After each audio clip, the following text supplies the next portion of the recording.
नमस्कार. मी संभाजी पगार आणि तुम्ही पाहत आहात लोकशाही माझा एसपी न्यूज. आवाज जनतेचा, हक्क लोकशाहीचा.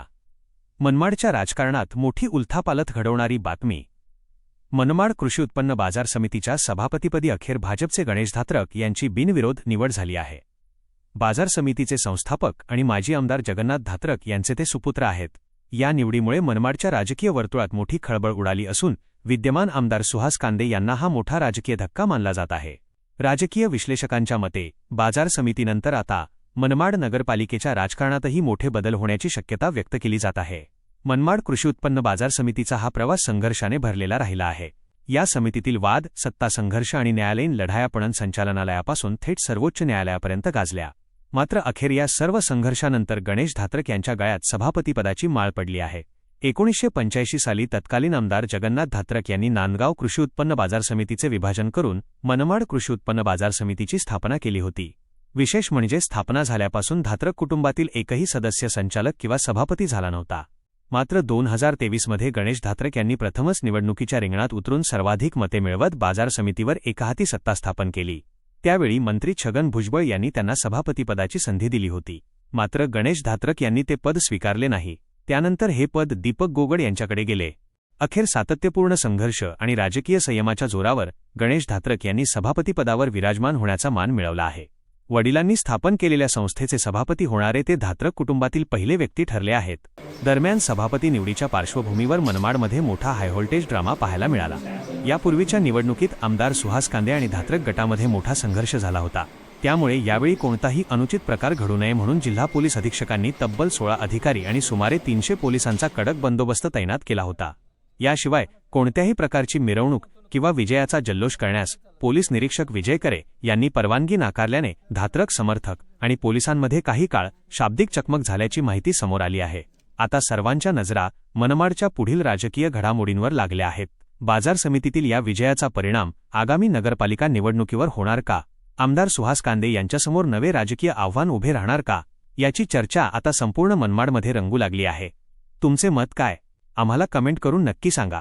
कॅमेरामनसह मी संभाजी पगार, लोकशाही माझा एसपी न्यूज. आवाज जनतेचा, हक्क लोकशाहीचा. आज सभापतीपदी निवड झाली, काय म्हणाल? सभापती होणं माझं काय असं स्वप्न नव्हतं. ज्या ठरलेल्या गोष्टी होत्या त्या पद्धतीने ह्या सगळ्या घडामोडी झाल्या. जे संचालकांनी आमच्याबरोबर जे निवडून आले होते 12 संचालक, त्या संचालकांनी पण सांगितलेलं होतं की असे ठरलेले सभापती आहे आणि अशा टर्मने आपल्याला करायचं. त्या पद्धतीने हे झालेले सगळ्यांनी मला सपोर्ट केला आणि सभापती होण्यासाठी माझी निवड केली. त्याबद्दल मी माझ्या संचालकांचा मनापासून आभार आहे. भाऊ, मध्यंतरी खूप घडामोडी घडल्या बाजार समितीमध्ये, खूप राजकारण झालं, काय म्हणाल? हे एक गोष्ट लक्षात घ्या, हा राजकारणाचा प्रकार म्हणायचा कमी सभापती आहे. तुमच्या वडिलांनी स्थापन केलेल्या बाजार समितीत धात्रक परिवारातून पहिल्यांदाच म्हणजे जवळपास 3 दशकानंतर पहिल्यांदाच तुमच्या रूपानं संचालक आणि सभापती होते.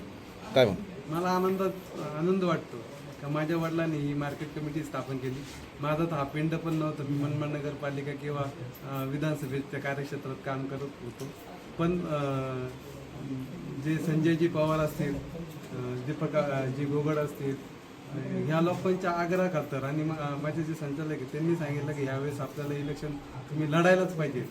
त्या खातर मी लढलो आणि त्यांनीच मला सभापती म्हणजे त्यांच्या रूपाने मी आज सभापती झालो. कधी गावांनी मला नेतृत्व करायची संधी दिली. माझ्या तालुक्यातले जेवढे पण सोसायटीचे डायरेक्टर असतील, ग्रामपंचायतीचे डायरेक्टर असतील, सरपंच असतील, त्या सगळ्यांनी आमच्या पॅनलला भरभरून मतं देऊन आमचं पॅनल निवडून आणला होता आणि त्यामुळे आम्हाला या दिवस बघायला मिळतो. मी त्यांचे पण खूप मनापासून आभार मानतो. माझ्या आईवडिलांचे पण खूप मनापासून आभार मानतो आणि माझी जी अर्धांगिनी आहे तिचे देखील मी खूप आभार मानतो. शेतकऱ्यांना मी एक सांगतो, शेतकऱ्यांना जे लागतं, आज तुम्ही बघा का इथे जे प्रस्ताव जे केलेले ते मला पण माहिती आहे. मी कारण त्या बॉडीमध्ये काम करायचो, मी डायरेक्टर म्हणून काम करायचो. म्हणजे त्यांना पहिला पाण्याची सुविधा देखील नव्हती.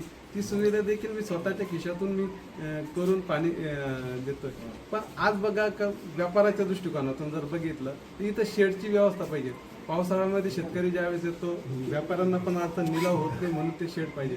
आज बऱ्याचशा अडचणी ज्या आहेत त्या ज्या अडचणी याच्यासाठी आहे त्या आपण 100% सोडवायचा प्रयत्न करू. शेतकरी भवन झालं पाहिजे, शेतकरी भवन झालं पाहिजे. शेतकऱ्यांच्या हिताचं म्हणजे त्यांना आमचं तर असं पण चाललं होतं की इथं पेट्रोल पंप पण झाला पाहिजे, जेणेकरून 50 पैशांनी जरी कमी त्यांना पेट्रोल मिळालं तर त्यांचं हित जपत राहणार आहे, प्लस मार्केटला ते आपण उत्पन्न तयार होणार आहे. त्या सगळ्या गोष्टी आम्ही आमच्या परीने प्रयत्न त्यावेळेस पण केला होता आणि आता मी पण प्रयत्न करत. मी एवढंच सांगेल का तुम्ही पत्रकार बंधू आहे, तुम्ही एक लोकशाहीचा खूप मोठा आधार आहे.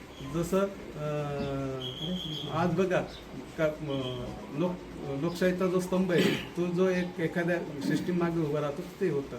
माझी एवढीच विनंती राहणार आहे आपल्या माध्यमातून किंवा आपल्याला देखील का ज्या ज्या विकासाच्या गोष्टी आम्ही ठेवणार आहे ते तुम्हाला आम्ही मांडणार आहे. त्या गोष्टीला जे अडचण देणार ते पण तुम्ही मांडा, एवढीच विनंती मी तुमच्याकडनं करतो. आपण जर पहिल्यांदा फॉर्म भरण्याच्या सुरुवातीपासून पण आहे बाजार समिती निवडणूक जी होती वादाची भरत होती, ऐनकेर वाद नेहमी त्याचे वाद होते.